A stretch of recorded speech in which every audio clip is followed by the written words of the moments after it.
depan, 2G tahun 90 awal, 3G di tahun 2000 awal, 4G di 2009 mulainya, dan tentunya 5G ini dimulai dari 2019 dari beberapa negara sudah mengimplementasikan.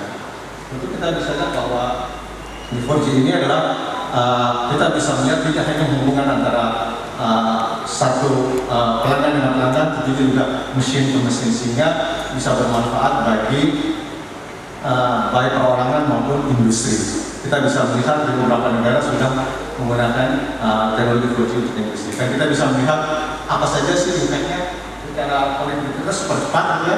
Kita bisa melihat kecepatannya antara 20 sampai 100 kali kecepatannya dibandingkan dengan 4G. Nah, tentunya dari sisi latensi itu sangat-sangat cepat, ya. Bisa 1 milisecond, sehingga itu sangat baik untuk misalnya autonomous car atau surgery, ya, untuk industri di kesehatan. Ada sekitar 22,8 juta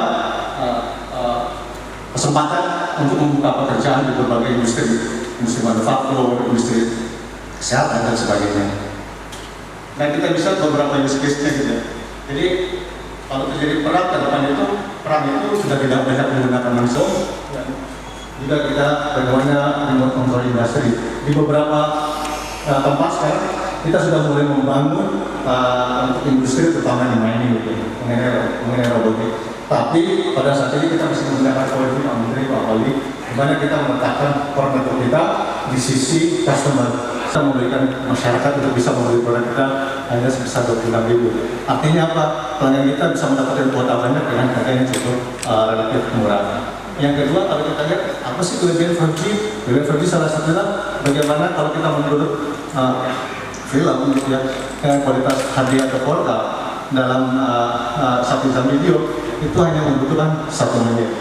Yaitu kita bekerjasama dengan Schneider, yang berikutnya adalah Balikpapan dan Makassar. Sebenarnya kalau di kota cukup banyak karena sebenarnya ada Tangerang sama Tangerang Selatan, tapi itu kita bagian daripada Jabodetabek. Dan tentunya kita akan lihat ke depan potensi-potensi 5G yang kita bisa bangun, bagaimana merawat 5G yang sesuai dengan keinginan pemerintah untuk membangun industri 4.0. Insya Allah kita sudah bisa lihat hasil daripada apa yang kita bangun Solo ini, kita bisa melihat kecepatan yang dihasilkan cukup tinggi, cukup signifikan. Pada saya harapannya agar infrastruktur telekomunikasi di kota Surakarta dan the greater city, ya, metropolitan Surakarta, ya, kabupaten-kabupaten tetangganya itu bisa dihadirkan internet cepat secara spesifik waktu disampaikan 5G. Dan puji Tuhan, syukur alhamdulillah itu direspons dengan cepat, ya, oleh Telkomsel, Telkomsel yang memungkinkan Surakarta sebagai kota perintis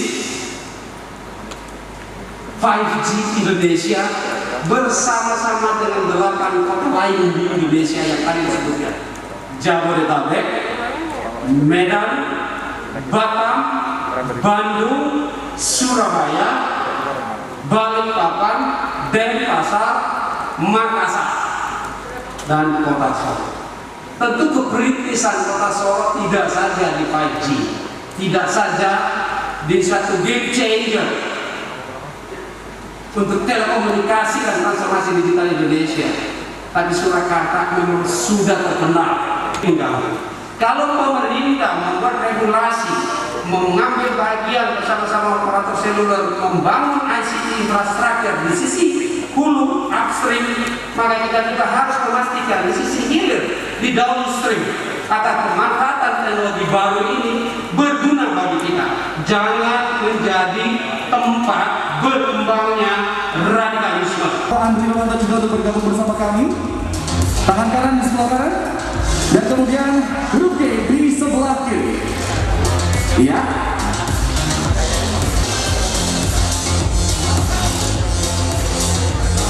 Bersama-sama kita berikan aplaus bagi beliau untuk launching Telkomsel 5G Unlock the Future.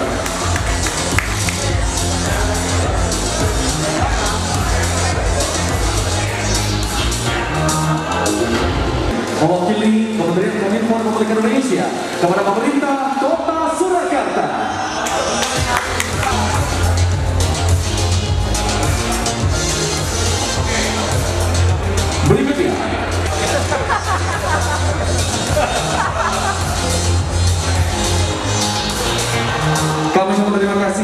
skor 3 pelatih, kami harapkan untuk mundur satu langkah.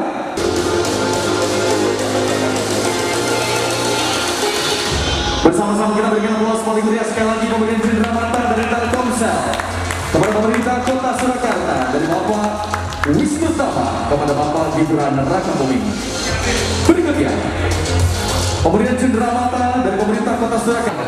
Kita menggunakan cloud dan 5G sehingga yang datang itu nanti bisa identify apakah pengemudi asli dan sebagainya.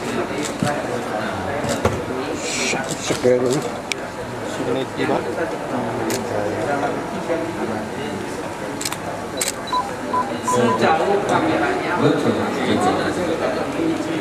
Iya. saya katakan kita pada saat nanti bisnis Komisi. Nanti ditanya Pak Hana yang akan menjelaskan. Terima kasih sudah kita ambil dan ini konsepnya gimana sih? Saat ini kalau misalnya di dalam area ini kami sediakan device yang menunjukkan capability dari kapasitas dari network kami untuk menunjukkan ya masih dengan proses pertama ini adalah double speed dari kurs kita lihat hasilnya 662. Ini akan terus naik ini 82. Ini amat sangat cepat.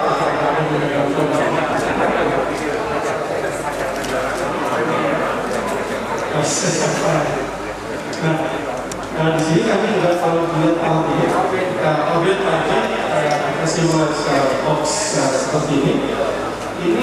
Ini hari yang khusus untuk Solo yang menandakan satu sejarah baru di telekomunikasi, yaitu penggelaran peresmian atau launching 5G untuk Surakarta. Dan Surakarta sebagai salah satu dari 9 kota di Indonesia yang dijadikan sebagai perintis 5G. Ya, di antaranya mulai dari paling utara Medan, Batam, Jabodetabek, Bandung, Surakarta, Surabaya, Denpasar, Makassar, dan Balikpapan. Rencananya dilakukan sebagai ibu kota otonom, ibu kota dengan penerapan teknologi 5G menyeluruh. Nah, 5G ini akan dibangun bersama-sama, ya, dengan tetap menempatkan atau ya menjadikan 4G sebagai tulang punggung telekomunikasi Indonesia. Tulang punggung ini sesuai dengan arahan Presiden, di mana dalam rangka transformasi digital dan akselerasi transformasi digital, Kominfo ditugaskan untuk membangun ICT infrastructure BTS 4G ya di seluruh wilayah tanah air, wilayah 3T. Ya, baik membangun BTS, ya, menggelar fiber optik, menggunakan microwave link, termasuk juga memanfaatkan satelit-satelit, ya, untuk memastikan tersediaannya 4G coverage sinyal di wilayah 3T, dan operator seluler menyelesaikan sisa-sisanya desa dan kelurahan di wilayah non 3T atau wilayah komersial. Kita bersama-sama harapkan tahun 2022 seluruh wilayah tanah air kita sudah di cover oleh 4G signal coverage. Kalau hal ini tentu desa dan kelurahan. Ya, jangan pergi ke tengah laut atau di puncak gunung. Ya, ini di wilayah settlement, di mana ada pemukiman masyarakat, ada pelayanan pemerintahan desa, sekolah, dan lain sebagainya.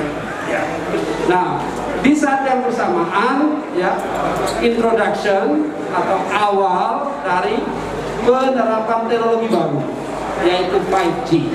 Jadi akan ada coexist, ya, atau simultan operation, operasi bersama-sama 4G sebagai tulang punggung dan 5G untuk wilayah-wilayah yang secara komersial ekosistemnya telah siap. 5G mempunyai kecepatan yang jauh lebih besar dari 4G, ya, hyperspeed, bahkan 10 sampai 100 kali lipat kecepatan 4G, latensi yang sangat rendah, sehingga kita juga diharapkan pada saat tersedianya infrastruktur 5G agar kita punya kemampuan dan kemauan untuk memanfaatkan kecepatan ruang digital dan latensi rendah di ruang digital untuk manfaat kita. Ya, baik itu pembangunan kehidupan sosial masyarakatan, pembangunan perekonomian nasional, ya, dan jangan lupa untuk memastikan bahwa ideologi negara itu meresap di dada dan sanubari segenap warga masyarakat kita. Manfaatkan untuk ya mengembangkan transnational ideology yang tidak sejalan dengan ideologi kita. Itu pesan yang penting. Dan pada saat ini kita akan lakukan bersama-samaan antara 4G dan 5G sekaligus yang menyiapkan talenta digital Indonesia.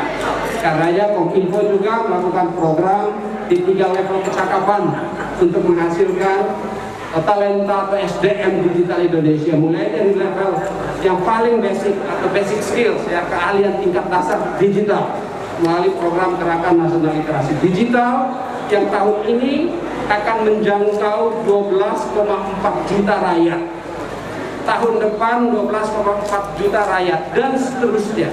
Kita harapkan di akhir periode pemerintahan ini setidaknya telah menjangkau 50 juta rakyat. Untuk kecakapan tingkat menengah, ya tahun ini ada 100.000 peserta pendidikan kecakapan tingkat menengah yang diberikan secara gratis bagi anak-anak kita milenial, ya, bahkan generasi Z, ya, yang telah berijazah sekolah menengah atas dan sarjana.